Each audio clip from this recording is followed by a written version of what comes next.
बड़ा इंपॉर्टेंट सवाल है, पढ़ने का प्रयास करना है। क्वेश्चन क्या है, भारत का एकमात्र मड ज्वालामुखी कहां स्थित है? सवाल यह पूछा गया है, बताइए भारत के अंदर वह ज्वालामुखी कहां पर है जिस ज्वालामुखी से मिट्टी निकलती है? तो आप लोगों को याद रखना होगा, भारत में ज्वालामुखी किसे कहते हैं, वोल्केनो किसे कहते हैं? वोल्केनो का मतलब है जो पृथ्वी के अंदर मैग्मा है, जब वो बाहर आता है तो जब वो फटता है तो लावा के तौर से उसमें क्या निकलता है, लिक्विड निकलता है, और गैसेस के तौर पर कार्बन क्या निकलता है, उसमें वाटर वेपर निकलता है, CO2 निकलता है, SO2 निकलता है, ठीक है। और अगर मैं वहां पर सॉलिड की बात करूं तो पायरोक्लास्ट निकलता है।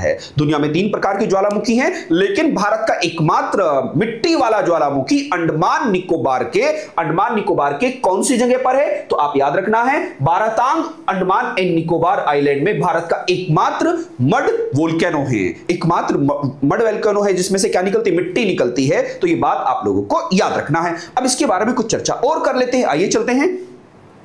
Well done. Dormant for more than 2 decades, India's only mud volcano at Jarwa Creek, Baratang in Andaman and Nicobar island has again erupted. मतलब भारत का ये एक मृत क्या सोया हुआ ज्वालामुखी था जो वापस जाग गया है, 2 दशकों के बाद ये जागा है। भारत में एकमात्र कहां पर है, अंडमान निकोबार में है mud volcano. Baratang is located in north and middle Andaman district. ये कहां पर है, नॉर्थ और मिडिल अंडमान डिस्ट्रिक्ट में है। It is a very popular tourist spot because it is an India's only mud volcano. ये भारत का एकमात्र मड वोल्केनो है।